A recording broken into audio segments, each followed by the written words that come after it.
heroes and there's legends. Heroes get remembered. Legends never die. This is the Spoken Podcast. Hold your ears, folks. It's showtime. I'm your host, Lance Twidwell. Man, that kid, he can ball, man. He can ball. Touchdown, Kansas City! Patrick freaking Mahomes, baby! Let's talk some sports, because that's what we're here to do. You are tuned in to The Spoken. This is the Spoken Podcast. I am your host, Lance Twidwell. Here inside the Spoken Studio, my guy, Trevor Twidwell. What's good, people?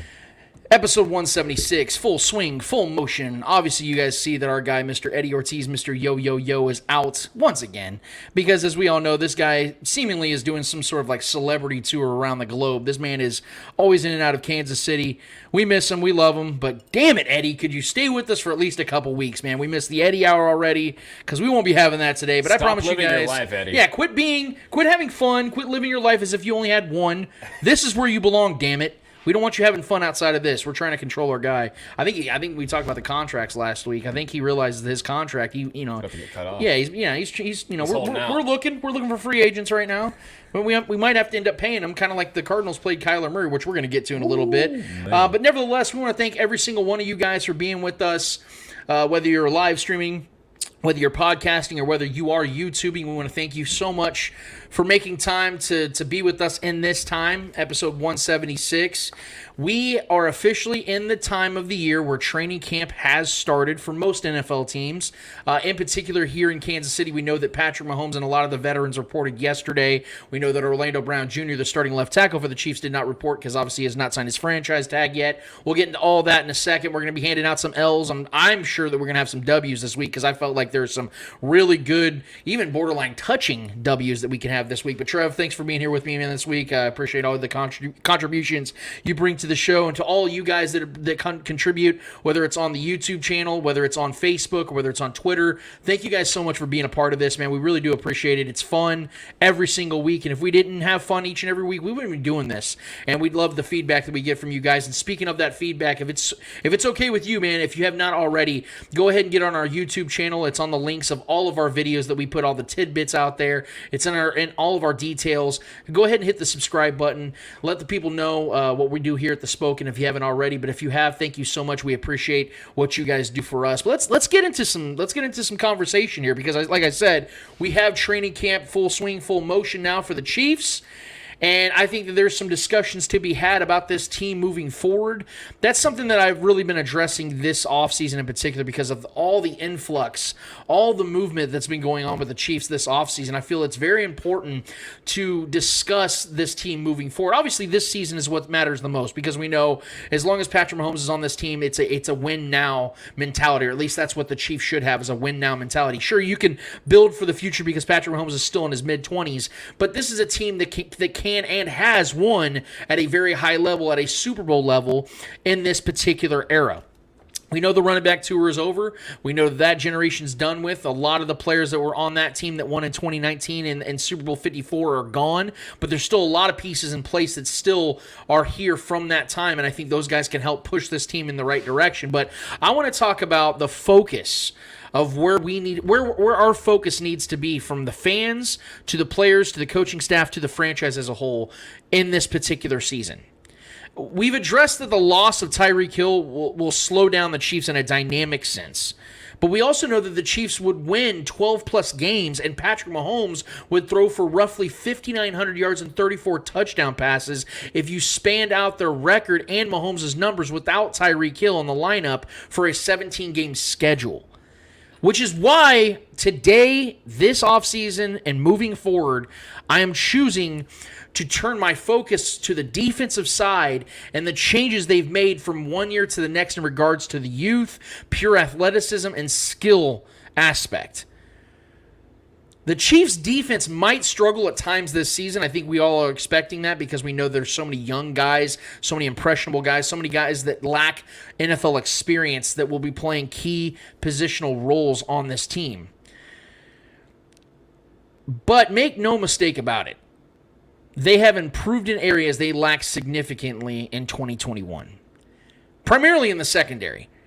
Veterans like Justin Reed to add both athleticism, skill, and leadership is a key cog in all of this working, as we've talked in previous episodes, along with players that have been in the system, are still considered younger, but are now veteran-like players like Lord Jarius Sneed, Juan Thornhill, and Rashad Fenton. All are very much young, still early to mid-20s, that have been here now for 3 or 4 years. They're now the veterans of this defense. You pair them up with highly coveted pieces like Trent McDuffie, along with absolute specimens like Brian Cook, and you're looking at potential galore. And this doesn't exclude the much improved linebacking core the Chiefs now possess that includes second-year player Nick Bolton, who despite essentially splitting snaps with keep my name out your mouth Anthony Hitchens, still led all rookie defenders in tackles last year. Also includes the insanely talented Willie Gay Jr., who I am convinced has yet to show us just how effective he can and will be, especially in year 3 of this Spags defense. And, of course, Mr. Death Row himself, Leo Chenal. A guy I'm putting no limitations on because I think the Chiefs will use him in a myriad of ways with his athletic versatility. Oh, and the Chiefs still have one of the best defensive linemen in Chris Jones in his prime, and just drafted one of the best rookie edge rushers in 2022 in the 2022 draft with George Karlaftis. Again, I do expect this defense is going to have some growing pains, but I expect them to be much improved from a year ago, even more so. Think about it like this. The 2021 Chiefs defense was playing Dan Sorensen and Ben Neiman out of necessity more times than not last season. And it showed how big a holes these two players were in particular whenever the Chiefs faced a capable offense. Versus the Ravens, Chargers, Bills, Titans, and Bengals, the Chiefs defense allowed 32 points per game. Against every other offense they faced last season, they allowed 16 points per game. That is literally half. Half of the points per game against good top-tier quarterbacks. That's just wild to me. I'm not here to make predictions yet. We have that show in early September, as we do each and every year. Can't wait. But I will say confidently, I believe that those numbers won't be as extreme from one to the next this next season. I don't believe the Chiefs' defense is going to be that terrible against really good offenses and that great against bad offenses, and it just be that extreme. I think there's going to be a middle ground for both. Having said all this and being as optimistic as I possibly can be, I'm still worried as hell about this pass rush. But as I told you in previous episodes, I believe the Chiefs had a goal in mind, building their defense through the secondary, much like the Legion of Boom days with the Seahawks. And I'm going to explain why. And it's even more confident after I went and ran these numbers.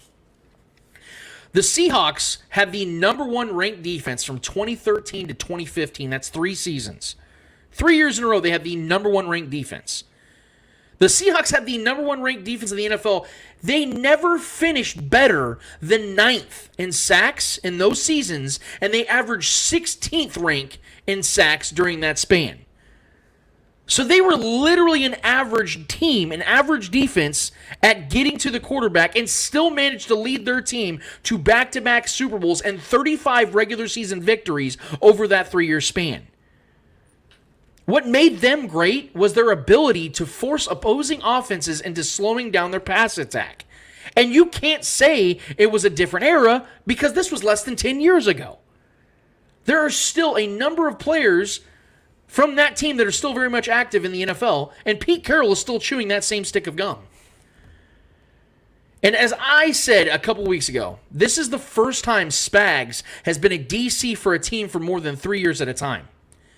Coming into his 4th season without that field general and Tyrann Mathieu for the first time as a Chiefs DC, with all these young, athletically skilled athletes ready to be shaped and molded into great football players, is going to be Spags' greatest challenge in his 25-plus years as a coach in this league. And I'm stoked to see him take on that challenge because, as we know, he is the only DC in NFL history to win a Super Bowl with multiple franchises. Adding another ring to that equation sounds like enough motivation for one Steve Spagnuolo. The point I'm trying to make in all of this is this. At this point, We should be more excited about the potential of what this defense can and will become more than what we should be worried about what this offense, this Chiefs offense, could potentially be negatively affected by. Losing Tyreek Hill is a blow, and it blows. But we all know that this offense is going to be one of the league's best as long as Andy Reid and Patrick Mahomes are steering it. And having a capable and effective defense is what's going to get the Chiefs back into the Super Bowl. I believe that the Chiefs see the big picture, and this offseason, like Frank Sinatra, they did it their way. And I'm confident it's going to pan out the way we all hope it does. Trevor, what are your thoughts about the mentality moving forward? How do you see this team shaped up and ready to go for week one? Because I'm going to be honest with you, as much as I am nervous about the youth movement, because I always tell you I prefer sure things as to hopefullys or what could be's. Yeah. I love the idea that this team and its potential could be something that we've never seen before in Kansas City as far as a defense being led. Because we know throughout our childhood, the defenses that were great in Kansas City were always led by a Derek Thomas and Neil Smith, guys that could get to the quarterback. Yes, and we still have a guy like that in place in Chris Jones. But I think that this defense's greatness and them being at their apex is going to come down to what their secondary can do this year. What are your thoughts? Yeah, I mean, so on the defense, look, man, and I'm all for the youth movement. I love this, but the timing isn't good. I will say, I mean, everyone should be nervous because we're looking at the toughest this division maybe have ever been. This might be the toughest AFC West I think I've ever seen or ever heard of as far as how deep the talent is here, quarterback-wise and just weapons at galore. I mean, so and the AFC in general is extremely this is going to be the toughest path Mahomes has had so far in his career. And to have a lot of new faces on the defensive side to stop the said weapons and quarterbacks in this division. This isn't the best time to kind of rebuild and go young and inexperienced on the defense. So I'm extremely nervous, but I'm just as excited as I'm more excited than I am nervous. Like I said, I'm excited about these young guys.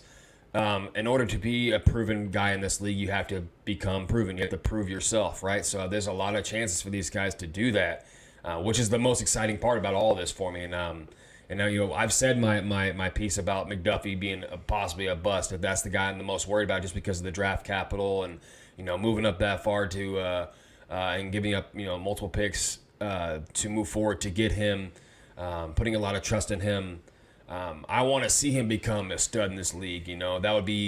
That would just give more kudos to the trustworthy leadership of this franchise, even more so than we already have. So, I'm definitely I'm nervous. I'm excited. I'm nervous. I'm not worried about the offense really at all. I would be honest with you. With the offense in the hands of Andy Reid and Patrick Mahomes out there making plays. That's the least of my worries. They're going to go out there. We're going to function. We're going to put up north of 30 points damn near every day. That's not what I'm worried about. But this defense is it should be the focus of all fans, really, if we're being honest. Like this is what we need, and this is Spagnuolo's. You're right. This is Spagnuolo's chance to truly redefine himself. He's had major slumps in his career. And he's had obviously very high highs. But this would be the ultimate accomplishment if he turns this defense into a top 8, top 5 defense on the season. To combat this extremely talented division would be nothing short of a massive accomplishment for him. And I'm hoping that's the case. I do believe in a lot of these young guys. I do believe in Cook. I do believe in Shenault. I do believe in Bolton taking that next step. Willie Gay being having a good solid. He's got the offseason issue that was going on. He's got that behind him. That's settled. No more distractions. I think Karlaftis is going to be a force. I truly, truly believe that. Yeah, you're the one that said you think he leads the team in sacks, right? I do. Double digits, too. I do. I think he leads the team in sacks. As far as our prediction shows go, I'll lean into that a little bit more. But I am a believer in Karlaftis. I think just from watching his tape, similar to how I felt about Nick Bolton, I think he's a great pick at a great time of the draft. Where we got him, how he fell to us. I'm excited about these guys, man. I really, really am. This is the most depth we've had as far as talent goes. I know a lot of these guys are unproven, but the talent is there. We just got to get it on film. We got to get it, accumulated as a group and get these guys meshed together. Building chemistry is never easy early. There's gonna be hiccups. Just as to my fans out there, to my casual fans, to don't overreact when things happen, even if it's McDuffie. I'm glad you're saying that directly at me. Well, I mean, you know how I am. It's easy, dude, because football, man, it's a short season. Yeah. You know what I mean? It's not, mistakes are extremely costly. Every single game matters, especially with the way this division's set up and the challenge it's going to be this year. Letting Mahomes down, if this defense blows a game or two, letting Mahomes down is a no-no. We can't do that because we know he's going to go out there and ball. So we need these young guys to be prepared mentally and physically and chemistry-wise. We need these guys to be on the same page, and that's asking a lot. It is, but I mean, you know what? That's what this game requires of you. It requires a lot of you. So, I'm interested to see who gets the starting jobs. I'm interested who's going to be, who are rotational guys are going to be. There's just so much talent on this defense. There's so much young talent on this team, and that's what I'm excited about. I don't think I've ever been as excited about a camp defensively, watching, keeping track of all these guys on defense during camp, and see how they're all doing, health-wise and how they're doing chemistry-wise. So, yeah, man, I am very nervous, though. I'm not going to lie to you. I'm excited, but I am very nervous that all of this works out. The biggest reason why I'm not as nervous as I thought I would be going into training camp is for the same reasons that I've been pushing it out there, and for some reason I'm not hearing enough about it from everybody else. I don't mean to toot our own horn here, but I feel like this is something that's going to pay dividends for us when we look back and man, we've been saying this for a long time. Yeah. It's coaching staff. So you look at the way the Chiefs are currently constructed. You see the losses and the additions and what they've had going on this offseason. And some of the head-scratching decisions they've made from the front office down about not really being aggressive by spending and going in that direction and staying competitive when the rest of the AFC has just went out there and spent a fortune on veterans. Aging, albeit, but sure. It's still guys and names and people out there that have had a lot of success and a lot of Hall of Fame players, quite frankly, as well. But it's the coaching staff for me that gives me so much peace. And I'm not sitting here because I'm with you. I think that there's going to be those games. We get them every damn year where it's like, how the fuck did we really just drop the ball in that game? We played like absolute shit today. What the hell? I always go back to the Titans game last year about losing 27-3. What in the literal hell happened in that game? And so those are going to happen. Yeah. But I look at it and I say, okay, the loss of Tyreek Hill. If we had a brand new head coach or a bunch of moving parts in the coaching staff on the offensive side, and you lose Tyreek Hill, man, I'm nervous. And I'm still confident that Patrick Mahomes will find a way and all these other things, but that's going to be a real big question mark. The question mark is so much smaller for me when I know what's in place and what's been in place for the better part of a decade.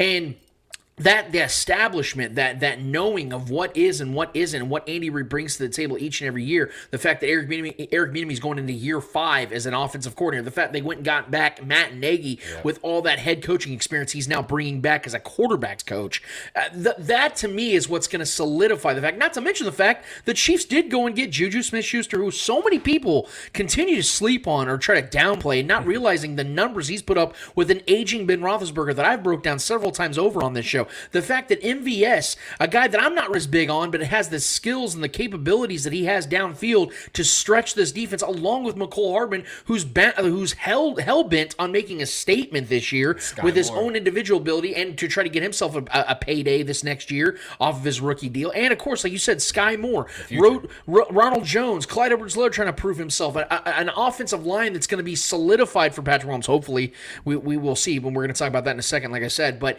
there's so much good on this offensive line. On this offense, I didn't even mention the fact that the Chiefs still have the greatest tight end who's ever lived in Travis Kelce, playing still very much within his prime. All that combined, man, at the end of the day, I look back and go, oh yeah, we did lose Tyreek Hill. And it's no disrespect to Tyreek Hill because he is a surefire Hall of Fame player. Is I think, the greatest receiver who's ever worn a Chiefs jersey.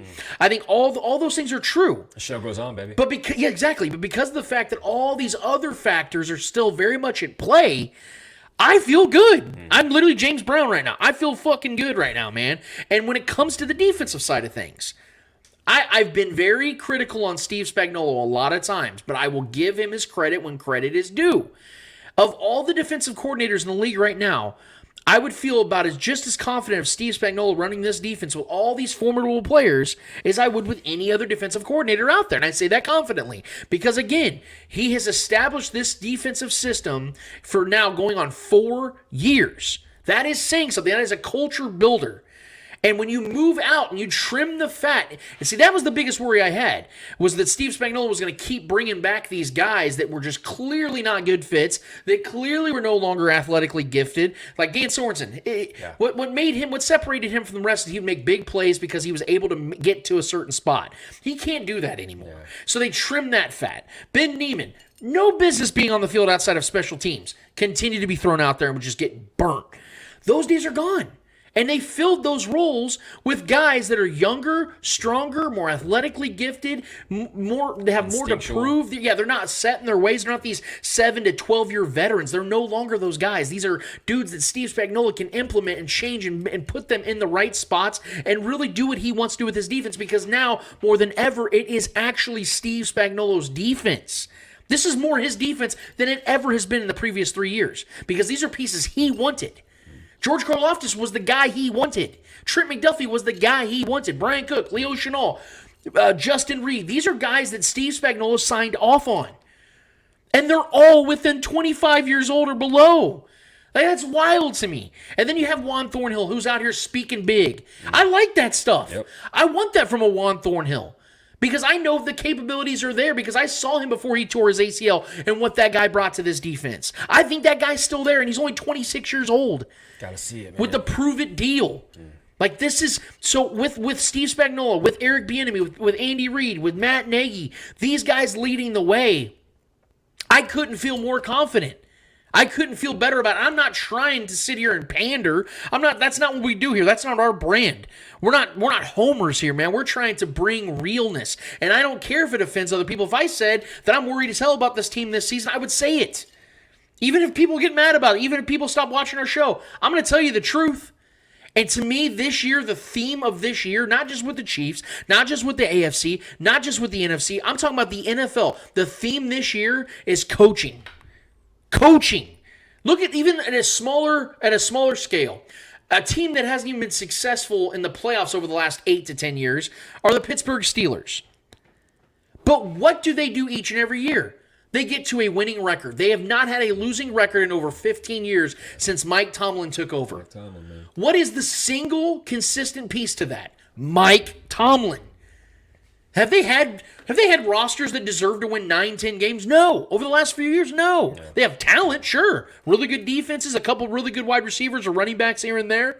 But they haven't had 10, 12-win teams. And they've done that multiple times. Because of what? What Mike Tomlin establishes. The fact that this man could deal with Kanye West in a helmet and Antonio Brown and handle his insanity each and every year and still go out there and get him to perform at a high level and get out there and go to 12, 13 victories a season, that's Mike Tomlin. So take that and take it to a whole nother level with Andy Reid, Eric Bieniemy, Matt Nagy, Steve Spagnuolo, all together in unison with the best quarterback in football, the most skilled quarterback in football, with the best tight end in football, with a plethora of young, hungry, motivated weapons on both sides of the ball. It's hard for me to look at this and go, man, if Mike Tomlin, who I love and I think is a great coach, is not a better coach than Andy Reid, can get that out of that Steelers team, with all this this coaching staff around Andy Reid and Andy Reid with all these other things surrounding that, guys, I don't know how you don't look at this season and go, man, the sky truly is the limit with this team, even with all the influx. Yeah. So that's my take on this right now. I'm choosing optimism, not blindly, but because of what's in front of me and what I can't help but see, and that's where I'm gonna stay on it. But let's bring some. Let's bring the other side of this, because there are some other things that, Trevor, I know you've said that you look at as potential distractions. I know you and I see this a little bit differently. We've had our own talks on and off the show, in regards to the current status of Orlando Brown Jr. Now, we're not going to rehash so much the contract disputes because we already know where that's at. We know that they can't sign Orlando Brown Jr. to a long-term deal. What we can address, though, are a couple things. One, we know that he has not yet signed the franchise tag, which means that if he doesn't show up to camp, which we don't expect him to for at least another week or so, he can't get fined for that. I do feel very confident that by the time August 1st rolls around that we will be seeing either Orlando Brown Jr. signing his franchise tag and or signs his franchise tag and gets to camp. I don't think past August 10th that we'll see Orlando Brown Jr. missing because he knows the money that's involved here. He knows that he has to get in rhythm with the offense and get in shape and get all these things going before the season starts because we do know that preseason games start right in the middle of August. So I'm fully anticipating that by this time in 2 weeks or so, we're going to see Orlando Brown Jr. signing his franchise tag, getting around $16.6 million, and will be the starting left tackle for the team. But what I want to address more than anything is a report that came out this week from somebody that I think is very credible, somebody that I take very seriously, and I think that he should be taken seriously by all whenever he reports something because he is connected in Kansas City. But it made me scratch my head a lot, and I want to address it directly. We had some details emerge about the aftermath of the contract extension talks with Orlando Brown Jr. and the Chiefs, and it doesn't sound good according to one NFL Network's Jeffrey Chadiha. He was on NFL Now a few days ago, and he said to the host Andrew Siciliano, the two sides they failed to come to an agreement of an extension ahead of the NFL's trade deadline for franchise tag players. It made one of the top players it would have made him one of the top players at his position. He turned down the deal reportedly over a lack of guarantees and all that stuff. So we all know that. But here's the quote that I really want to get to. Quote. This is from Jeffrey Chadiha. Quote, "There was frustration and there was disappointment. They really like Orlando Brown Jr. and they love having him to be a part of this team, but the money he was asking for was too high for them. They don't want to not have stability at left tackle here, but they also don't want to have to pay top of the market for a player they don't think is the best player at his position in the NFL. One front office person said, quote, this isn't the same guy that we traded for. The feeling there is that they got him from Baltimore is that he was going to be a team player and work with them on a team-friendly type deal. That was not the case. Right now, we're looking at a situation where Orlando Brown probably won't be here for training camp and maybe won't be here from week 1. End quote. Okay, so because he didn't agree to a contract that had a fake 6-year worth $44 million attached to it, an anonymous front office person, according to Chadiha, because of course it is, claims that he's not the guy the Chiefs traded for. Okay. Look, again, I'm going to reemphasize this. Jeff Chadiha is an incredible reporter, but I don't buy this report at all. And I'm going to explain why. As my dude Grant Morris from Arrowhead Live said this week, quote, and I got the quote right here, Cap'n Chadiha. No team expects a player to take a discount, nor do they make trades based on the idea that said player will take a discount, end quote. 100% agree with that. The Chiefs are one of the best franchises in the NFL. And that requires having a consistent, capable, and competent front office. So I refuse to believe that some front office executive, this anonymous person, I always love anonymous sources. That's always the cutest thing ever. They assumed that Orlando Brown Jr. would take a team-friendly deal as a mid-20s starting left tackle they traded for. I'm supposed to believe that. It doesn't make sense, and it doesn't add up. For a myriad of reasons. And again, I just stated the half of them.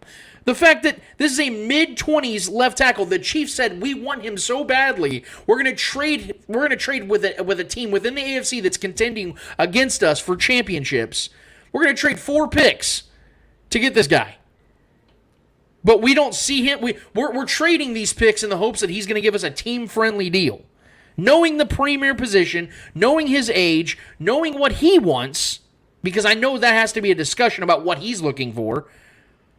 That's what they traded with the intentions of. And they were willing to pay him big money. Right. It wasn't like the contract. I'm sure. Was small. Here's the thing. The reason it doesn't, I'm sure who and what this report. The biggest thing I'm trying to figure out is what does this report, even if it was true, who does this benefit? Because it doesn't help it doesn't benefit the Chiefs. It doesn't benefit Orlando Brown Jr. So I'm more than anything when I take 10,000 when I'm looking at this from 10,000 feet. I'm just trying to figure out how this isn't just confusing, because it sounds to me like a plant piece. Remember how the Aaron Rodgers report right on draft day a couple years ago, when Trey Lance and all them were about to get traded or signed or drafted by the Niners, that supposedly Aaron Rodgers was asking for a trade to the Niners and all that stuff. It was like a hit piece where it was right before the draft. He just wanted to give a nice fuck you to the Packers to distract everything and take all the focus off of what the Packers are going to do with the draft because of what happened with Jordan Love the year before. Like, I think sometimes some of these reporters, I don't want to question integrity here. I really don't. But I know these guys have a job to do, and one of their biggest assets is getting information from top tier executives. So I think sometimes there's like these little handshakes or little agreements where, hey, if you throw this out here and you put that out there into the ether and you get people to discuss it like we're doing right this second, we're going to get you hooked up with the next big report. Or, hey, we'll give you the scoop before Ian Rappaport or Adam Schefter or any of these big-time reporters get it. We will give you, hey, we're getting a 5-year deal in place with Orlando Brown Jr. for $26 million a year. Go ahead and drop that. Like, Chidi is going to be the one that gets that. Like, it's out for a reason. I think that's what Adam Schefter. I think that's why Adam Schefter always gets these big breaking stories. I think that's why Rap Sheet, Mike Garafolo, James Palmer, the political all of them. side of sports. Yes, Tom Pelissero, all of them get their favors because of them doing a favor, and I think that's what's happening in this situation with Chidi. Are there validities to There's some of the gotta be some statements? truth to it. Yes, but Trevor, and maybe you'll feel different, and I know that you and I do feel different about this entire situation as a whole, but in particular about the anonymous executives saying that he isn't the guy they thought they were going to trade for because he didn't take a team-friendly deal. I can't get my mind to believe that. And maybe you can walk me to the water here, but I don't see how this team and this franchise being as prestigious and as well-equipped as they are to make such a rash mistake, in my opinion, to say we're going to trade for a left tackle who's 24 years old at the time we trade for him, and we're going to hope that he takes a team-friendly deal, knowing what that position in itself, like I explained to you, the market that right as it currently stands is $24.5 million per year for Orlando Brown Jr. or a left tackle in general. You don't have to be the best to get top-tier money. So anybody that age. Anybody. That's the market for anybody. Anybody that's a left tackle, starting left tackle in this league, their market, again, it's no different than wide receivers with Christian Kirk and guys like that getting $17 million a year. That's an outlier, though. I get it. No one else outside of the Jags are going to pay him that. Right. You know that outliers are the ones that create markets, though, because now because of Deshaun Watson getting $230 million guaranteed, what did Kyler Murray just get? $230.5 with $160 million guaranteed. If Deshaun Watson doesn't get $230 million guaranteed, Kyler Murray doesn't get $230 million total. Okay, well, Kyler Murray is a very skilled quarterback. Not great, but he's still and he plays the most important position. You're explaining Orlando Brown Jr. No, I'm not. Not great, but he's really good. He's not going to be a top 10 guy at his position right now. Like, that's why Kyler Murray might not be either. I think I'd say he's a top 10 quarterback probably in this league. Fringe. Talent-wise, he's for sure. Talent, but I'm saying production. He's never thrown for 4,000 yards, never thrown for more than 26 yards. He's the face of a team. We're talking about a guy that hasn't proven anything in this league really yet. Orlando Brown Jr. hasn't done anything of note in this league really yet. He was okay. He was unavailable in the biggest game of his career. Like, that's the part where you kind of lose me. And I think that in the statement originally there where they were talking about, where they're talking about, paying someone that's not really like, I know the market is what the market is, but I'm not really a guy that's like married to the market. I don't think you have to pay someone what the market value is for someone of their age. I feel like you need to pay someone when they're doing what they're supposed to be doing, and he hasn't been that great, if I'm being honest. I know we love him because he's on this team, and I've called him the most important left tackle in this league because he's guarding for the most important player in this league. But to me, I think he burnt a bridge here. I think there is some truth to that statement. I don't think Chidi is going to just come out and say that if there's no truth to it. Of course, the person's going to be anonymous, but me personally, man, this whole situation's rubbed me the wrong way from the very beginning. It all feels intentional. Like, he took forever just to get an agent, which he should have had one from the get-go. There's no reason not to have an agent. If I was a Baltimore Ravens fan, I'd be going crazy too about this Lamar Jackson situation with him not having an agent for a long time. I don't know if he still does or not. He's having family members represent him and shit. It's just very unprofessional. It's been very unprofessional from the jump, and I don't appreciate that for someone who wants to claim that they're worth this and they're worth that. And yet they're not even representing themselves well enough to even be deserving of that and or playing to that level where you're deserving of that money, regardless of what the market says. I get it.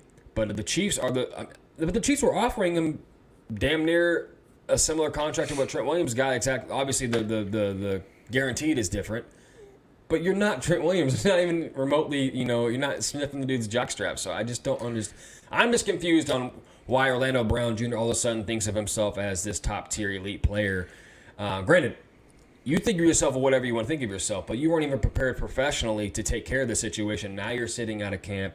It's just a distraction. This is everything that I didn't want leading into this season. This is a very important season, maybe the most pivotal season with all the changes that we've made, all the talk about how Patrick Mahomes is going to react without Tyreek Hill, how he's going to play without Tyreek Hill. This division's stacked now with Russell being here and all this and that.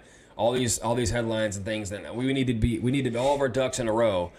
And this just feels selfish to me, man. It really does. He's making this about himself a lot, and that's why I do agree with that statement about how this is not the guy they traded for. I think this is a personality thing that they're dealing with. I think there are some things maybe told up front when this transaction first took place that someone's not fulfilling. And if I'm a betting man and I'm going to bet on who's not holding up on their end of whatever handshake agreement there was when he first got here, I'm going to go with the guy that refused to get an agent for months and months and months and now is holding out of camp. I can't defend him because I agree with what you're saying about the agent. It's less about numbers for me. I think this is a personality issue that's going on. Yeah, I can't defend him there because I established my entire stance on how these contract negotiations went with Orlando Brown Jr. because of how he handled that. I think that if he would have had an agent 6 months ago, not even a full year ago, just 6 months ago, I think the Chiefs and him probably figure out a deal because they were close when he got an agent just a month before the deadline. So I'm with you on that.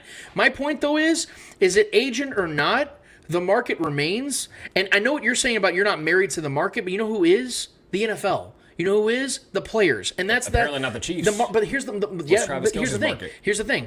The Chiefs, I understand that the contract looked really good, and at first I'm like, damn, how did he not take that? But as we've discussed multiple times, that final year is what made the numbers look bigger than what it really was, and we both know that in final year was never going to happen. He was never going to get $44 million in a 6-year. That was never going to take place. That's why the Chiefs made it look like that, to make it look competitive. But if you actually break it down, it was really a 5-year, $95 million deal, which looks good. Sure, $33 to $35 million, I think, guaranteed, which is good numbers. But that's only about $18.5 million a year. That is about $4, $5, maybe $6 million under his market value.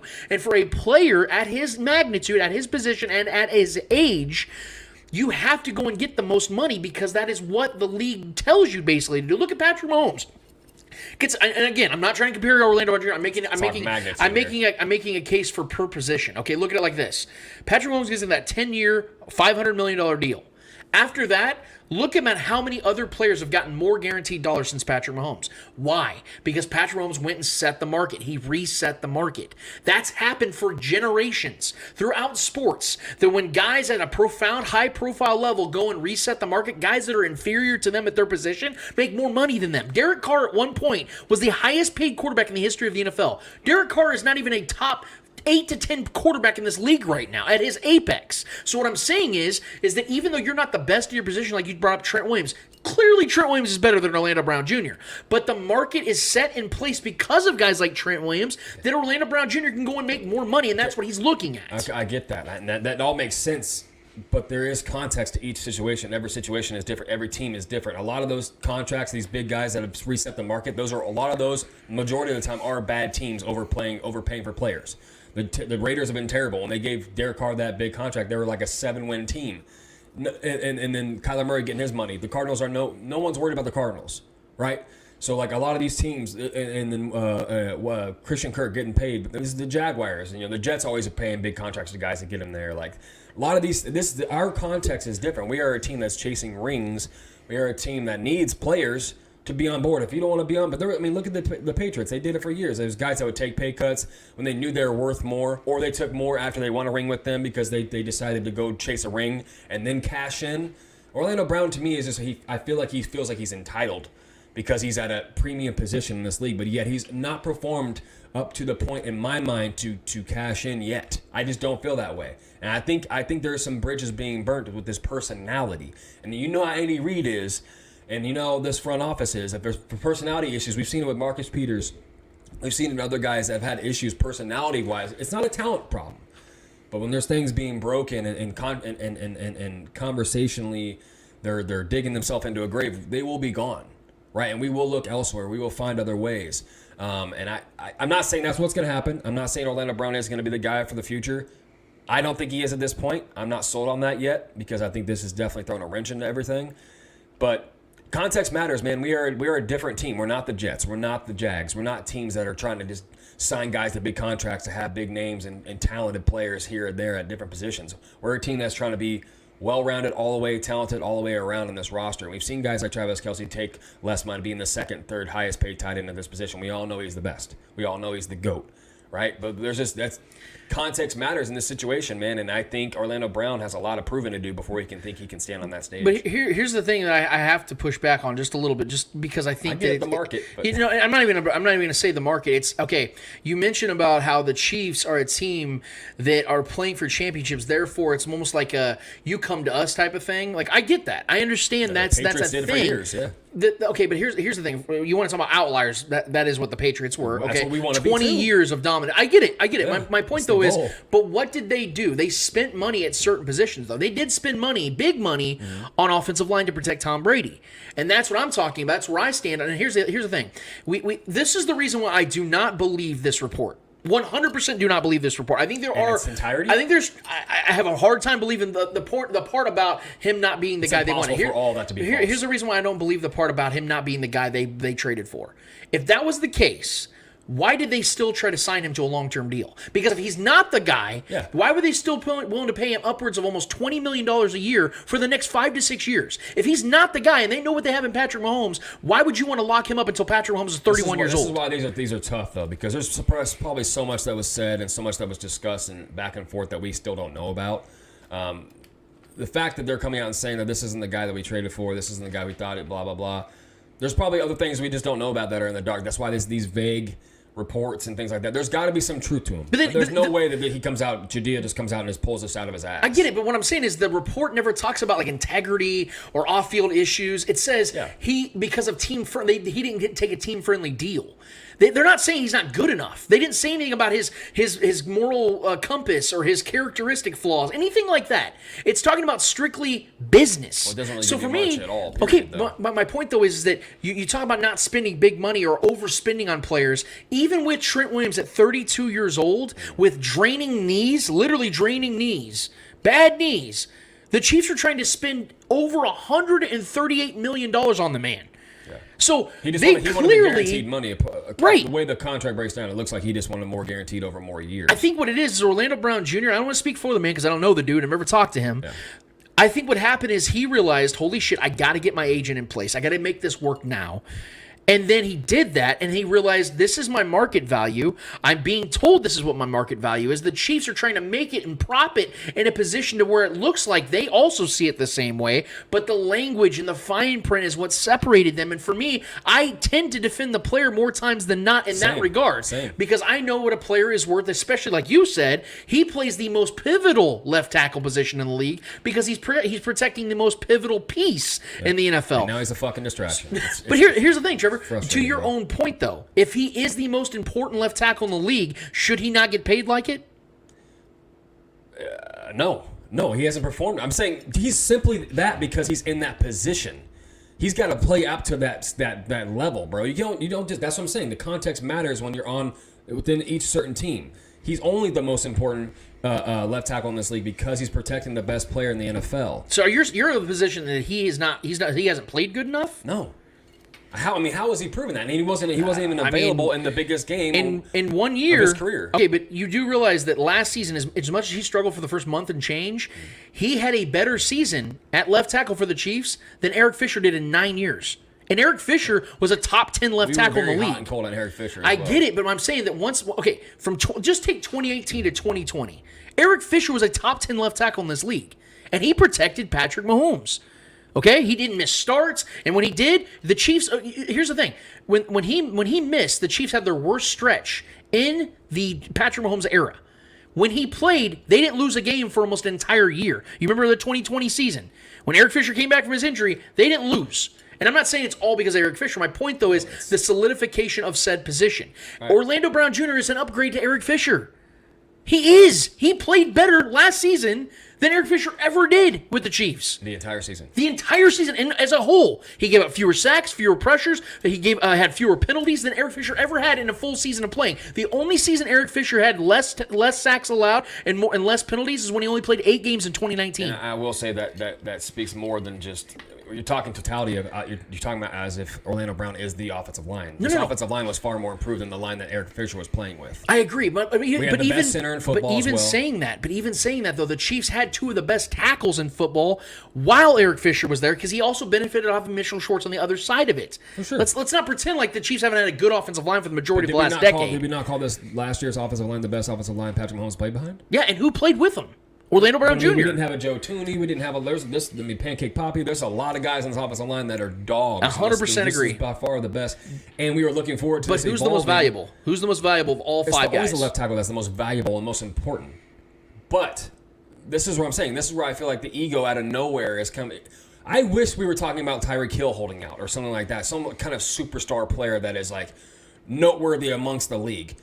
Outside of Chiefs fans, no one's giving a shit about this situation. No one's worried about Orlando Brown holding out. No one else is talking about this. But you even agreed yourself, though, that if he's not a big name, but hold on. But noteworthy. you agreed yourself that I want to put words in your mouth. I want you to reconfirm it because you did say this a week ago that if Orlando Brown Jr. hit the free agency market, he would get $24 to $25 million a year. Of course, that's how the NFL works. So the NFL clearly does view him that way. Shit teams. This is what I'm saying. This context matters. If you're going to be here. Like I said, I'll bring it back to the Patriots way, the way they did things, why they won so much, why they were able to brainwash guys into sticking around or taking less money to eventually cash in. A lot of guys would cash in it later and find ways to fit guys in and still win regardless. I think the Chiefs are in a situation where we can do that as well. We have the leverage. We're the Chiefs. You want to be here. We got you here. And then, whatever is said between whatever lines were crossed, why they couldn't reach an agreement, he drug his feet on getting an agent, all these things. Very unprofessional on his end, if you ask me. That's my biggest problem. And I said it from the beginning whenever we were talking about this, is since the offseason started, I don't want any distractions heading into this season because this is a very big, pivotal season. There's a lot of things to be overcome, a lot of challengers, new challengers in this division, and we still need to show that we're the team to beat, which I truly still believe that with or without Orlando Brown. I feel like this is very immature on his end. I think he's been very unprofessional. If he gets paid, I don't care. If he gets paid and he ends up being the guy here, I'm going to support him. Right, he's a Chief. I'm Chiefs first. That's why I'm upset about this situation because he's making it more about him in my mind. And I get it. He's got to get his bag. He's got to take care of himself. As if the Chiefs don't ever take care of the guys that they want around here. We always do. But when you start burning bridges with Andy Reid and these guys, and that you're barking a wrong tree in my mind. I think he's trying to play the leverage game here, and you're never gonna win that. Well, yeah, because he doesn't really have a lot of leverage right now.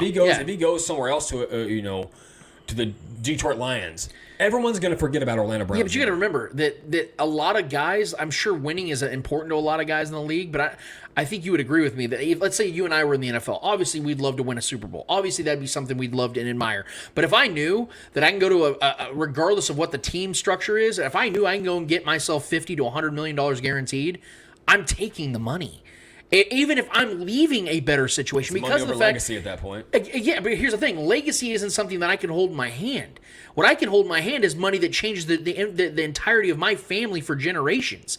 And so, for Orlando Brown Jr., he's seeing that, even though he's coming from a family that has some money, because his father, you want to talk about legacy, was a tackle for the Ravens back in the day, a really good one, albeit. But here's the thing: is that I think you would agree that if Orlando Brown Jr. would have gotten the money he wanted this offseason, neither one of us are upset about it, right? No. Okay, so for him to sit here and still hold the position that he once said money, I don't know how we can be upset with him when he's holding firm to what you and I would be okay with. What do you mean exactly? If he would have got the money that he wanted, let's say a rough structure of it is, let's say 5 years, $116 million, which equals out to about $24 million a year. If you'd have got that with guarantees of upwards of $50, $60 million, you and I are not upset about it, right?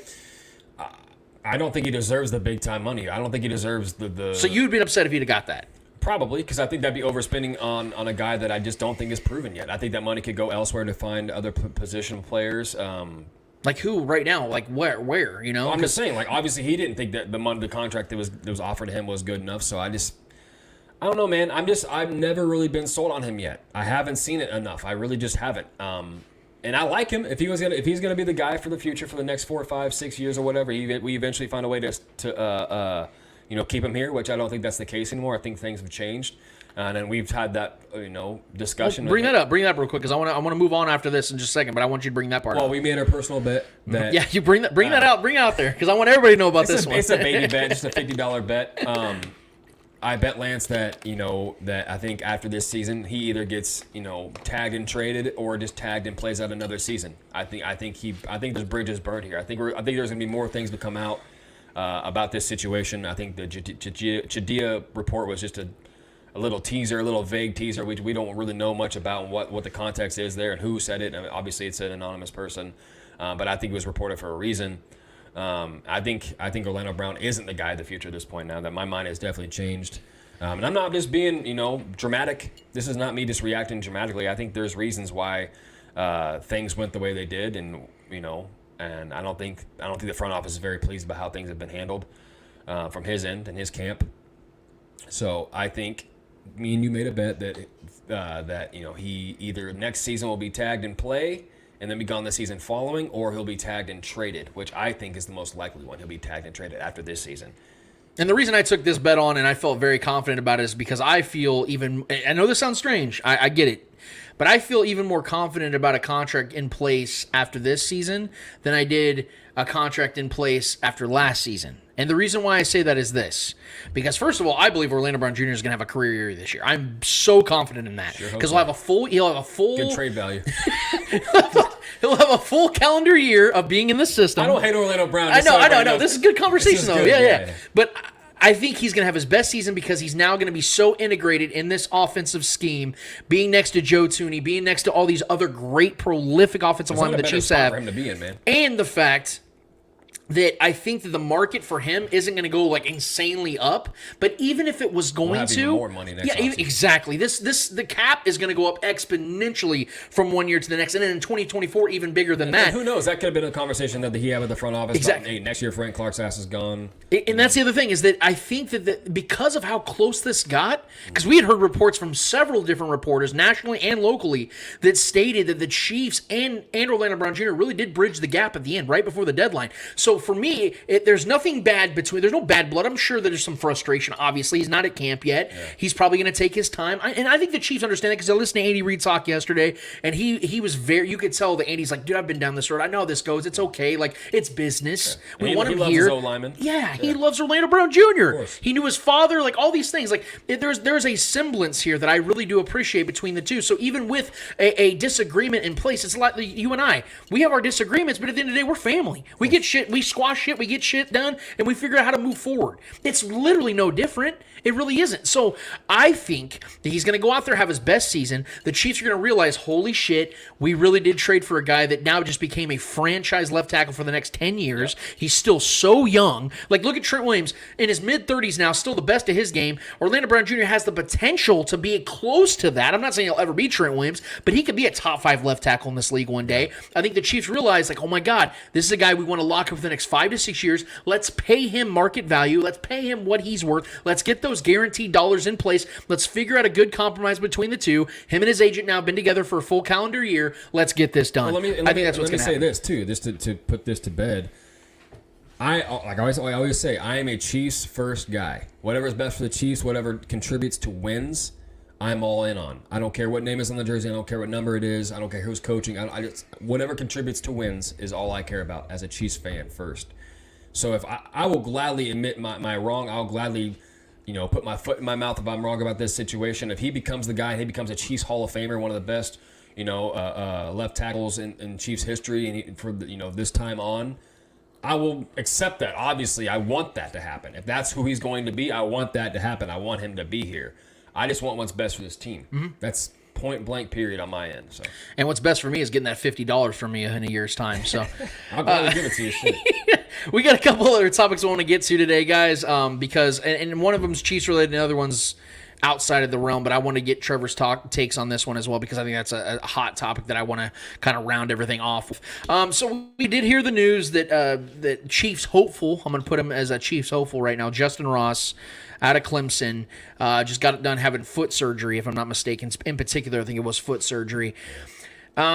I want to attack this directly because I think it deserves that because of how much hype's been around this player. I know our guy Shaggy Shane Williams has been very, very big on him. I think he obviously even started that Justin Ross Chiefs fan page because he really does believe in this guy. And a lot of times Shane is correct on players, and I do respect his take on this. I am worried, however, about the potential of Justin Ross making this roster this year. Yeah. Whenever you're a fringe player, an unrestricted or an undrafted free agent that a team brings on, if you can't even get to mandatory mini camps and mandatory camp, it's really hard for you to make the roster. Could I see him making the practice squad? Sure, because I do think the Chiefs really do see something special in this dude. He is one of those kind of guys that the Chiefs really like to work with project-wise. He's got all the talent, all the capabilities. This guy absolutely shined bright in the brightest of stages at the college level. I think he was healthy. I think this dude can be an actual contributor to a good team like the Chiefs.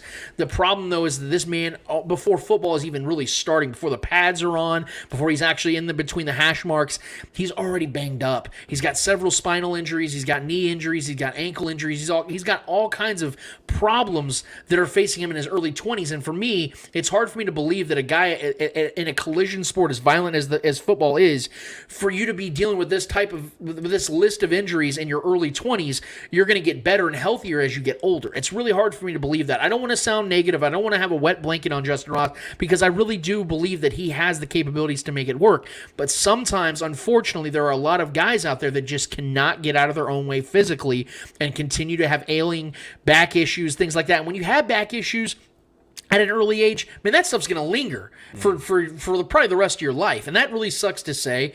I was willing to give this a go. I was willing to open my eyes and my mind to the idea that Justin Ross could be in this team, getting real snaps in real games, making real plays for the Chiefs. I don't see that as currently constructed. I don't think that's on the horizon for Justin Ross, but I am holding out hope, and I hope that he can make the practice squad. The Chiefs can hold on to him, and then for next year, we see what he can do if, in fact, he can be healthy. Because, like I said, the potential's all there. He doesn't cost the Chiefs anything. I think he's only 21, 22 years old at this point. Maybe he's a little bit older than that. I don't know. All I do know is that it's just really unfortunate to see because I think he's got promise, but right now that promise seems a little bit out of reach, and I'm hoping for the best. Yeah, I think we need to pump the brakes on the hype train for Justin Ross. But I will say this, though. I am a believer, and I've been a believer, and I'm a sucker for a good story, too. You know, I mean, the guy had a back fusion surgery, and he was a baller in college, you know, and he has the profile of an elite receiver. I mean, the guy's his leaping ability, his height, his speed, his catch radius, his ability to run the route tree. I mean, the guy's extremely talented. He has everything that you want in a receiver. He looks like A.J. Green out there. Yeah. You know, prime A.J. Green is what he reminds me of a lot. So I really hope that – I don't think this is the season. I do think he has a lot of recovering to do, a lot of things, getting his body right, you know, and you know, just getting himself in a safe place where he can play football on a consistent level. And we look, man, we are very deep at wide receiver this year. We have a lot of options, a lot of mouths to feed. That's a great problem to have. So it would suck if we were like depending on this guy to become something. That would be a much more of an issue here. You know, this isn't like a Josh Gordon situation where we're hoping he can be something and we kind of need that big guy. You know, Josh Gordon could be that Josh Gordon this year, possibly. That could definitely happen too. So we have so many mouths to feed in this offense.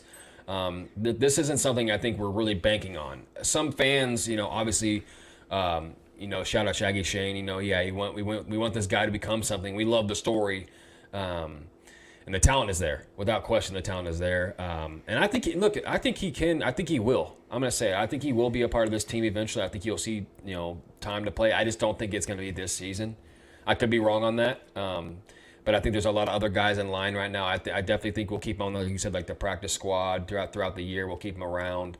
We'll find ways to keep him on this team. But I don't think Justin Ross's name is going to be called this year on any highlight reels or anything like that. But I'm definitely keeping my eye on the situation. Hopefully he gets himself right. We've seen early on when we first got him here, you know, the one-handed catches and all the, you know, the fun things and the quotes from Mahomes talking about him early on when he got here. You know, that definitely will build a hype train for sure. And with the guy with the profile that he has, it's eye popping. And having a guy like that on this team is fun to even fathom. What he could possibly be in this rotation of talented receivers that we have on this roster right now. But I don't think he's going to be a guy this year. But I think looking forward to next season. And giving him a chance to kind of get implemented into this offense and then this team and building chemistry and getting his body right first and foremost. That's priority number one. So I think next year is something that the hype train will be building up even further. Yeah, let's hope. Let's definitely hope because Love the kid, though, I'm with you on that. I love a good story, and I think his story would be incredible. I think guys like Josh Gordon's story would be incredible. Those are just stories you want to see. Jody Fortson too. Happily, yeah, exactly. Yeah, there's a lot of good ones like that on this team, and I hope the best for Justin because, like I said, the success, and if he has success, if he can stay healthy for a couple of years and he gets himself a nice contract, all of a sudden him and his family are set in a position, a much better position. Like went to a big school. I mean, it was a stud. Played with Trevor Lawrence, had some great success against big teams, and it would just be great to see. And I would love to see that happen here in Kansas City. Something else I wanted to address. It doesn't have to do with the Chiefs. I apologize, guys. I know we actually have to talk about things outside of Kansas City sometimes. We did get the news yesterday, while we're recording this, it's yesterday, that the Arizona Cardinals and Kyler Murray, their quarterback, agreed to a substantial amount of money on a 5-year deal worth $230.5 million, $160 million guaranteed. That's a lot. I can't say that I was shocked about this news because I knew that. Because obviously the market. It was there. Thanks to Patrick Mahomes and Deshaun Watson and guys like that, Joe Burrow and Herbert. Oh my God, those guys are going to make $1 billion. I swear to God, after seeing what Kyler Murray just got. Yep. Here are a few things. First and foremost, I really enjoy watching Kyler Murray play football. I think he's extremely exciting. He's one of the coolest things I've ever seen on a football field because he's so little, he's so quick and nimble and so hard to tackle, and he has an incredible arm. He throws an incredible spiral. He's extremely accurate. I believe he's led the league in completion percentage over the last 3 years. Yeah. So that's really cool to see, and I appreciate what he's done. I think he's also the only quarterback in the history of the NFL to have at least 70 touchdown passes and 20 rushing touchdowns in their first 3 seasons. Insane. So he's done some things that are notable and something that it makes you. You pay attention. Mm-hmm. If the Cardinals are I never thought I'd say this in my life. When the Arizona Cardinals are on the football field and it's on TV, we stop and watch it. Yeah. We want to watch. He's a fantasy king, dude. Insane. Yeah, and it's so fun to watch. For sure. All that aside, man, I think the Cardinals made this decision simply because he keeps them relevant, not because he keeps them as a contender. Because to be honest with you, I don't think Kyler Murray, as long as he's a quarterback in this league, will ever lead a contender. And here's the biggest reason why. He's little as shit, guys. And I know that sounds so weird coming from a guy that's about the same height as Kyler Murray, okay? I'm not sitting here being a shortest, if you will. Like, I'm not trying to downplay what a shorter quarterback can do because as we've seen, Russell Wilson, who I think is like 5'11", 6 foot at most, has been one of the better quarterbacks of the last 10 years. We know that there have been Drew Brees, for God's sakes. I mean, he's one of the greatest quarterbacks of all time, right? I mean, Joe Montana wasn't a tall quarterback. Like, there's a lot of guys throughout history that have been really prolific quarterbacks throughout this time. The problem, though, is that Kyler Murray's smaller than all of them. All of them. He's more Doug Flutie than he is Drew Brees. And he's a risky player, And he's a very risky, mobile player that gets hit. And we saw this year, at age 24, in his 3rd season, he started getting banged up a lot, missed multiple games throughout the season. But it's even more so... Obviously, the durability side is something I'm worried about long term. Mm-hmm. It's a lot like Lamar Jackson. So much fun to watch. Incredible athlete. Does all these spectacular things, but you know that the clock is ticking so quick on guys like him because why? He relies on his athleticism far more than he relies on his arm. Not that these guys can't make the throws. We know they can. But we've seen in big pivotal moments and big pivotal games, in particular in the playoffs, they don't make those throws. They don't make those plays, and they end up getting dominated because here's the thing. Yep. Even to the regular season side of things, again, Kyler Murray's a fantasy football, and he's a juggernaut. Yeah. But even to his own numbers, in 3 seasons in this league and in this era that everyone likes to hammer my head with about, oh, this is a league of passing and all this stuff. Okay, he's yet to throw for 4,000 yards in a season. He's yet to throw for more than 26 touchdowns in a season. And in his only playoff game last year, he completed 56% of his passes, only had 137 yards, 0 touchdowns, 2 interceptions, with a 41 quarterback rating. Very inefficient. He was horrible in that game. They scored. You could have made the case he was the worst player on the field in that game. Now, it was rough to watch. Now, he did play against a team that won the Super Bowl in the Rams. I get all that, but that's also a Rams team that the Cardinals whooped. They beat their ass big time earlier in the year. So, to see you get whooped by a divisional foe in the playoffs in your only playoff game. I know there are other things, other factors in play because I don't know how good of a coach Kingsbury really is. I know some of those things play its part in all of it. But let's be real. Had a really good the Cardinals had one of the best teams in football last year. Lost Chandler Jones. Yeah, they do. And J.J. Watt now is longer in the tooth and has been getting hurt a lot, things of that nature. DeAndre Hopkins will miss the first 6 weeks of the season. Yep. I have a really hard time believing this contract is going to give the Cardinals more of a chance at Super Bowls, more so than just keeping them relevant, because I think that's what this contract really states, is that, look, we're a poverty franchise, which they are. Let's be real. They are a poverty franchise. They've never really won anything in this league outside of getting to the Super Bowl that one time with Kurt Warner. They end up losing to the Steelers.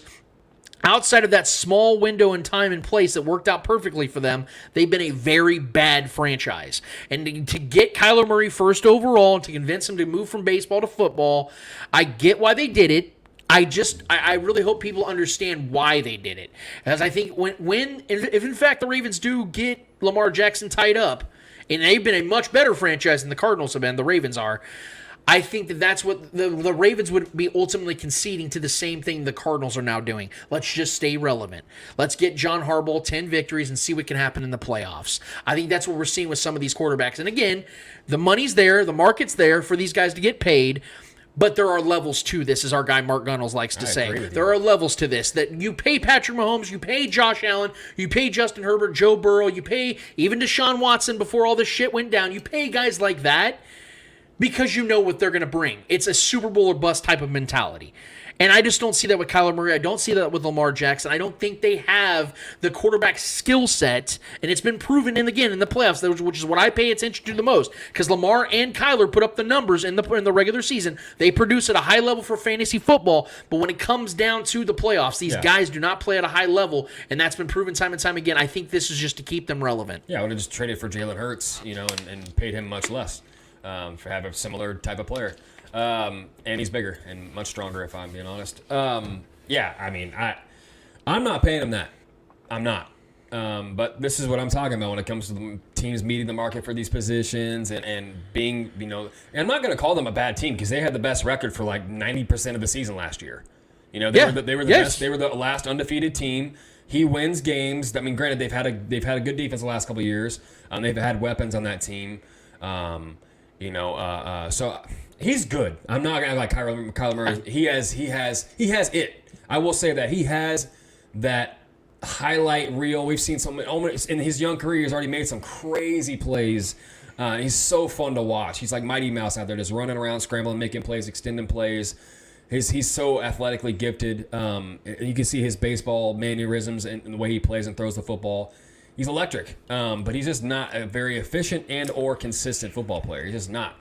He'll woe you with like a lot of these crazy plays, and he'll be terrible for like 3 straight quarters after that.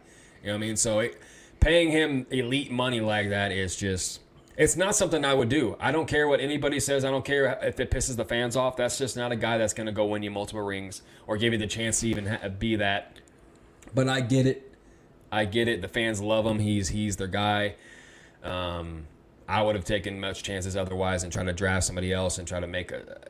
But listen, man, like this is the NFL, guys. Especially lately, I mean, we've seen Jared Goff get paid crazy money. Matt Stafford getting big contracts later in his career as well. Granted, Matt Stafford's arguably a Hall of Famer to some, maybe some to not. He's not, but just won a ring. You know what I mean? So he was the missing piece for that team as well. So I'm not gonna shit on him, man. He's earned it in his right. He's put up numbers. He hasn't won shit though. I think winning is everything in this league. That's all that matters to me. He's fun to watch. He's fun to plug into your fantasy lineup. That's for sure. With all the running and scrambling and rushing touchdown he has, and he's had big games. And him and DeAndre Hopkins seem to have a great chemistry, which is what you need. So I think that was the biggest thing there too. Knowing that having a duo and a wide receiver one connection and chemistry is the first thing you really look for outside of it protecting your quarterback. You want that connection with your number one go-to guy and your quarterback, having that chemistry. So that's built into that team. So that's huge. But yeah, man. I mean, a lot of these guys are getting paid. That it's like we've seen Kirk Cousins getting his money. We've seen these guys being the high. I think at one point Kirk Cousins was the highest paid quarterback, he's near the top. If I'm not mistaken, outside of Deshaun Watson, now I think Kirk Cousins made the most guaranteed dollars in the history of the NFL. Aaron Rodgers in his late years is getting that fat check. So I mean, well, 2 MVPs in a row will help you with that. Right. You're not going to get me to doubt my guy's talent. But yeah, I mean, this is the way of the league right now. The money's wild in the NFL. This is just the beginning. I mean, the cap's going to go even further up. And my favorite part about all this is the beauty of Patrick Mahomes' contract as it's playing out. He's looking like, talk about team friendly. You can go back to that conversation. It's looking like Patrick Mahomes he's now like the third or fourth highest paid quarterback in the league. Yeah. And real quick, I just want to continue to go down. I want to throw that. Yeah, you're right. By next year, he'll be like the 6th or 7th, if I'm not mistaken. Here's the funniest part: is that of all the quarterbacks right now in the top 5, I think it's Deshaun Watson, Kyler Murray, Josh Allen, Patrick Mahomes, and Aaron Rodgers. Right? Since 2018. All those other quarterbacks in that top 5 list have combined for 6 playoff wins. Yeah. Patrick Mahomes by himself has 8. That's what I'm saying. That's what I'm saying. There's levels to this. That's what's the beauty of this whole conversation is our guy is solidified. We're good. We're good for the next damn near decade plus. So. And I want to put this out here too, real quick about this whole Kyler Murray thing. Is that again, I don't want to sound like somebody that's like saying, oh, he'll never amount to anything. He already is something. He's already went number 1 overall. Yeah. He's already put up historic numbers in regards to total touchdowns and completion percentage and all that. I like Kyler Murray. I'm a fan. Fun, man. I'm a fan of Lamar Jackson. I love the way these guys play football. I love Michael Vick. But we all knew how that went. Yeah. Is there was always a caveat. There was always a but when it came to winning big playoff games. Go ahead. And that's what separated, like you brought up Drew Brees with his stature. Drew Brees was one of the smartest quarterbacks we've ever seen in this league. We got to understand that. And he can make the throws. He can make the throws. He's he's pre-snap similar to Peyton Manning. Not the most athletically gifted guys. Yeah. But their pre-snap knowledge, their ability to read defenses and see things coming before they do, and to take even Tom Brady, guys like that, they understand they're not athletically gifted. I would take the guy that's not athletically gifted but can read the defenses and know what's coming before instead of a guy that can just evade pressure and risk getting injured by evading such pressures.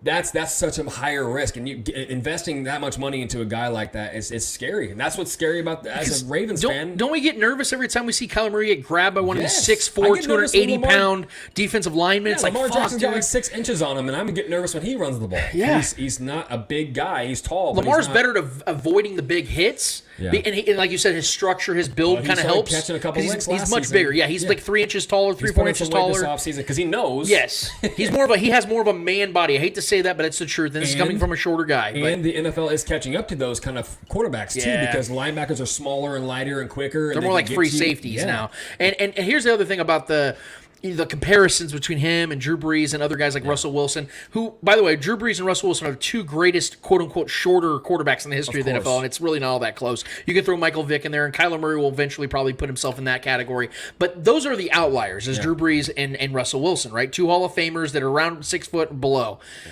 But here's the thing about those guys, is that even to their own credit, they've played 30 combined seasons in the NFL. There's a reason why. They've only won 2 Super Bowls combined. Yep.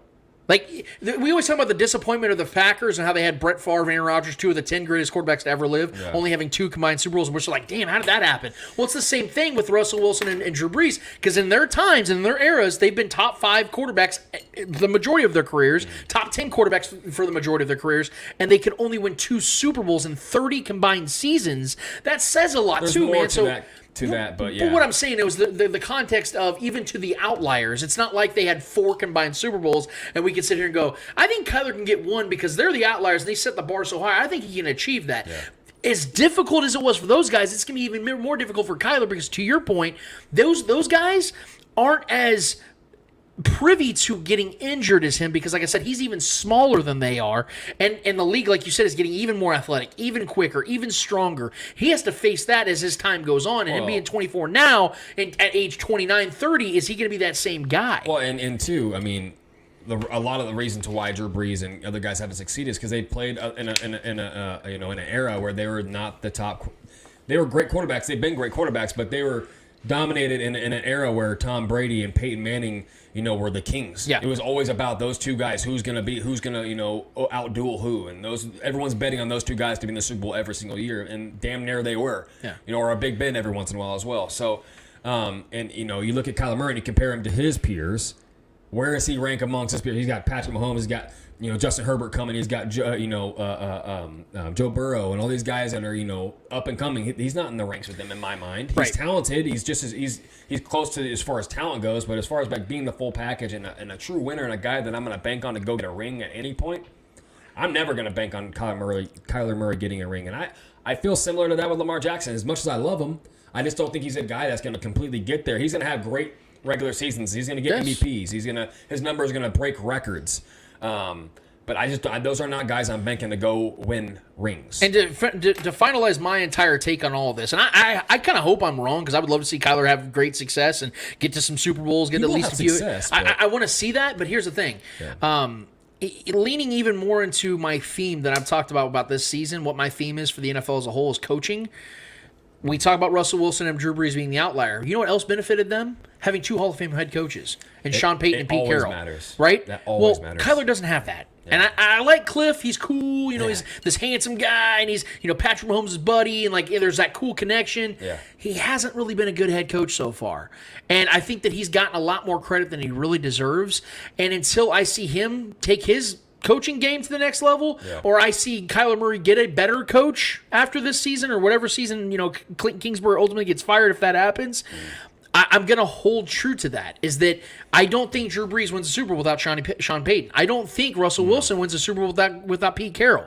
So that has to also play a factor for Kyler Murray to be successful. So he needs to have a better head coach, or Kingsbury needs to get better at his job. I think he's only, 44, 45 years old. So there's that chance that Kingsbury becomes a better head coach. We've seen guys do that in the past. We've seen other he's so young.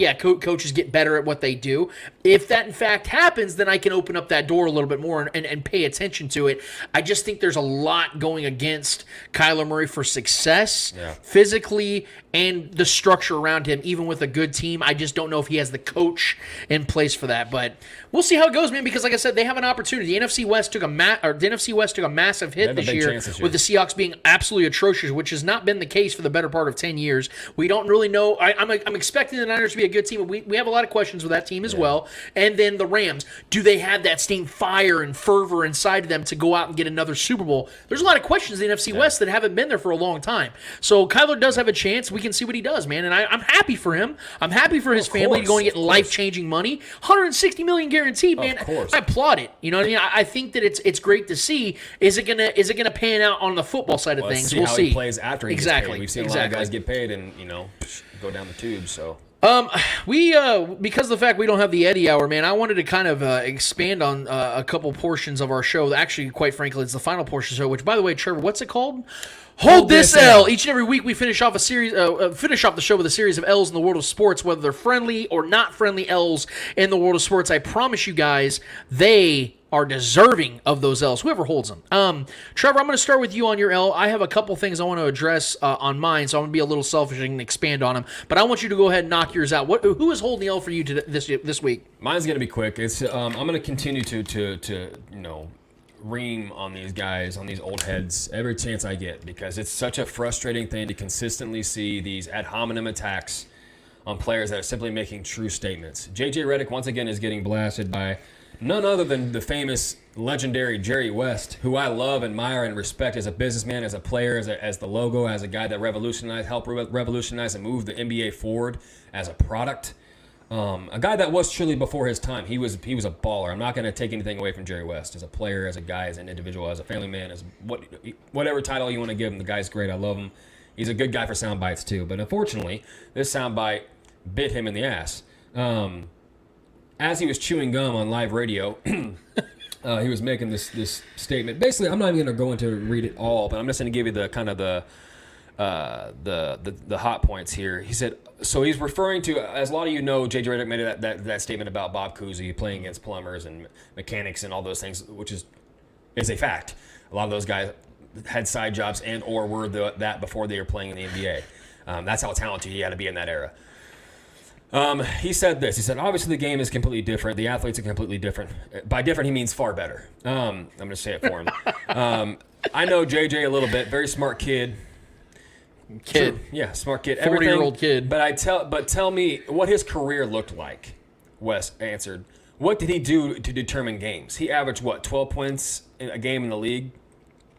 Somewhere along the line, numbers count. Look, I'm going to stop it there. I'm not going to read any more to the. He's making it like when I say ad hominem attack, he's attacking the individual for making a statement, but not the statement itself. And that is one of the most. As someone who enjoys listening to debates, someone who enjoys, talking back and forth and having an intellectual conversation about sports and reminiscing on the what era would supersede which era.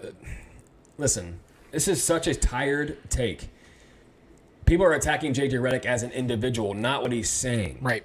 That's the problem, and it's like the lack of logic in these kind of conversations. And I expected more from Jerry West, man, if I'm being honest. A guy that I truly respect and honor his statements about players and his knowledge of the game. This is just, you can just tell that he took this up the ass. He took this personally. And he responded in a way a 12-year-old would, right? You talk about kid. He responded in a way, in trying to attack the individuals, not the individual statement. Because what J.J. Redick has said and what he's been saying, it's stirring the pot, but it's true. That's why it's stirring the pot, right? You only get offended. You only respond that way if it has truth to it, if it's valid. Which is why Bob Cousy came out and said this. He started mentioning Wilt Chamberlain and all these. He started mentioning all the greats of the era, but he didn't want to mention all the filler players that filled that terrible league at the time. Of guys that that had to work side jobs just to make ends meet, or guys that were being plucked off the street to play in the NBA or the ABA at the time when there was 8 to 10 to 12 teams. All the BAs. You know what I mean? So yeah, and all the teams were stacked. The good teams had all the best players, and there was 8 to 10 teams. Listen, man, I honestly expected more from Jerry West in this. I really did. He hasn't come out and said anything to add to that, but this was a couple days ago when he was talking about this while chewing gum on live radio. So you think the etiquette, that alone is an L. You think the etiquette would be a little bit better on maybe he had a double mitt sponsorship or something, you think about that, I don't know, man. He needs a Snickers, though, that's for sure. Maybe he was chewing a Snicker. But I'm just saying, man, once again, J.J. Redick's out here triggering these old heads. And this is the old head of the old heads. Like, this is Jerry West, one of the guys, that maybe the most respected guy amongst the NBA outside of maybe Magic Johnson, who's revered as much as that man is. So, out of respect, that trash take, ad hominem attacks on the individual, trying to question what J.J. Redick's career was. J.J. Redick knows who he was. J.J. Redick knows who he was. He was a role player, one of the best three-point shooters in his era. Free throw shooters, too. Absolutely. One of the most dead-eye shooters of his time. It just is what it is. He understood that. He's never claimed to be. He's never personally compared his career to these guys. He would automatically have been the second best player on those Celtics teams that won the 11 championships. Could you imagine, man? Outside of Bill Russell, there's no player better shooter, now. There wasn't shooters like him even back then. Right. And that's J.J. Redick. We're not talking Ray Allen. We're not talking Steph Curry. We're not talking Klay Thompson. But that's but to your point, I don't want to take away from your shine here, bro, but it's the same principle to Jerry West's career. Because imagine me seeing him trade a player or him making a statement even about this J.J. Redick. I could counter it and go, well, Jerry West went 1-9 in the finals. And I'm just sitting here making a statement about his achievements or lack of achievements as an NBA player and how he failed far more times than he ever succeeded. Right. That doesn't take away from the fact that if he's saying something that makes sense, like you said, yes. What does that have to do with it? It's pure. This is pure get off my lawn bias, man. That's what this is. And that's why I have so much respect for Scottie Pippen, because he's actually taken the rational approach in a lot of these questions. Has he had moments where he's kind of backtracked? Sure. Yeah. Because he has his guys to defend, that is his era as well. But even Scottie Pippen's remarks lately coming out when he was straight up asked live, about this era, is this a tougher era? Is this a more talented era? Yeah, he flat out said, yes, this is far more of a talented era. It's far more difficult to succeed in today's because it's so saturated with talent. That's because Scottie has eyes that work. Yeah, and his sons are playing. His sons are trying to make this league, and he understands how talented his son is. Yep. Just trying to make the league. So he acknowledges, the talent pool is so much more difficult for guys today. You have to be so much more skilled to even be recognized to make teams nowadays. You can't just be. It's hard to be just a bench warmer. Even if you're a bench warmer and you're called upon, you better have some skill set that you've mastered, whether it's shooting the three, whether it's defense. Yeah.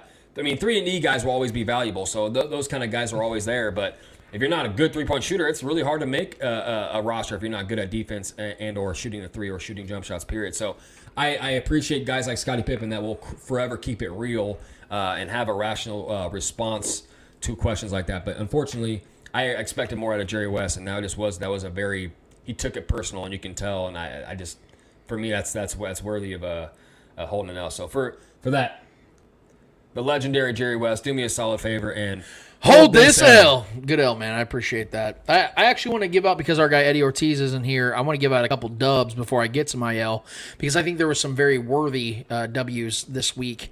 In particular, something we know, that a tragedy that befell our country just a couple months ago was the shooting in Uvalde and that middle school. So we got the news yesterday, and I just saw it today. I can't believe I missed it, but I saw the news this morning when I was prepping for the show that longtime legendary athlete, I just want to call him that because he was great at college football, great at baseball, great at the NFL level, Bo Jackson, had donated $170,000 to help the families of Uvalde. Yeah. Now, you can sit here and say, well, you know, anybody could have done that. That's true, and I wanted to bring it up on the show because it's a sports figure that I think a lot of times, and Trevor, you talk about these quote-unquote old heads, it's good to see players of previous generations still really get it. And it's not like any connection to Bo Jackson and the Uvalde, Texas. It's not like he had, a long career in that area or he grew up there or anything like that. He's not even from the area. He doesn't really have any true connection. Yeah. And to see somebody still be that connected and tapped in on, if you have the ability to help, you do it. And it's powerful to see that Bo Jackson, a literal living legend, as one of the greatest athletes to ever grace this planet, is out here and still making an impact at a monetary level, far surpasses to me what he ever could have accomplished on a football field or a baseball diamond. I think it's a great thing to see, and I wanted to pay homage to one of the true great legends of our lifetimes in Bo Jackson for doing what many of us wish we could do, which is to contribute at a high level like this. It's great to see, and I just wanted to commend him for that because I can't even imagine what these families. I don't want to imagine. I don't know if I could live through it. Yeah. What these people are going through, and to see him do something this charitable by donating that kind of money is powerful, and it's going to impact these people in a very positive way. And if we know anything about what's taking place, positivity is any and everything of what they need right now. They got to have it. And that's a massive W for our guy Bo Jackson. Another W I want to hand out is to somebody that I have paid so much respect to over these last 20 plus years. I want to give a W to Tim Kurkjian for being inducted into the Baseball Hall of Fame. The man has covered the game since 1979, which is the same year that ESPN came out, which is ironic, too, because he also joined ESPN as a baseball analyst in 1998 and has been with them ever since. For me personally, whenever I watch Baseball Tonight or a big game on TV or, anything that has to do with baseball, Tim Kurkjian has always been there to give us a stat that we would never would have known otherwise. And I'm both a big baseball guy and a stat junkie. He also possessed this ability to bring joy to any and everyone he's been around. And he's not dead, so I'm not trying to sit here and talk like he is. Yeah. But this man, you want to talk about a living legend as well, Tim Kurkjian is. If you know baseball, you know Tim Kurkjian. He always puts a smile on your face because he's got that real whiny voice, and he's this little dude. He's this old little guy. He's just the most adorable figure in all of baseball. And he possesses that ability just to make everyone's day brighter. He puts a smile on everybody's face. And as the great Peter Gammons, another man I respect greatly, said, quote, "Greatness should be measured in goodness." And Kurkjian, to me, is filled with goodness. And I don't know baseball without Tim Kurkjian. And quite frankly, I don't want to know baseball without Tim Kurkjian. And I just want to say, man, it goes without question this man is deserving to be in the Hall of Fame with all the other greats because he is one of those guys that while others try to tear other players down and make a career out of it, like Skip Bayless has, and other guys like that just want to just want to make a career out of making it an undignified effort to tear these players down. Tim Kurkjian's one of those guys that have been out there and just not even just glorified players, but just wants to tell the story. And wants to give an honest representation of what these guys have done with their careers and lives. And he's been so consistent with that. And you can watch the special that ESPN just dropped. You had Cal Ripken, Peter Gammons, Jason Stark, all these other Buster Olney, all these prolific legends from either the writing, reporting area to the great legends of baseball and playing. They all love and admire this man. That's not something that can be faked. You know what I mean? You can pay a few people to say some nice words or whatever. He knows what he does. But exactly, and it's a follow through throughout the generations. People love and adore him, and never being a former baseball player, never being a former athlete, just being a voice and a writer and a reporter and an analyst to be able to be that beloved and knowing that you have to make a living off of opinions. That's something, man, that just cannot be replicated, and there are very few out there that can pull that off, and Tim Kirchin's one of them. So I'm going to throw a dub out there to my guy Tim Kirchin, because he's been somebody that I've admired and respected for many, many years, and I know all of you that love baseball know the same thing and know that same feeling that I have for my guy Tim Kirchin. My L is going to go to those that are obsessed, for whatever reason, with Madden ratings. I've been seeing and hearing all fucking week from the greatest players in football to the common fan, this bitching and moaning and groaning about Madden ratings. Unless I'm mistaken, and maybe I am, but I don't think I am, players don't make more money off Madden ratings, and it doesn't change anything that actually happens in reality. So I'm trying to put myself in the position of an athlete. Like, imagine me being a quarterback in the NFL, which would fucking kick ass. Imagine, like, me seeing a rating of myself. I'd probably be like, that I'm probably a little better than that. Or, you know what? Hey, they gave me a lot of credit, man. I don't know if I'm that good. Deep down, I'd say that.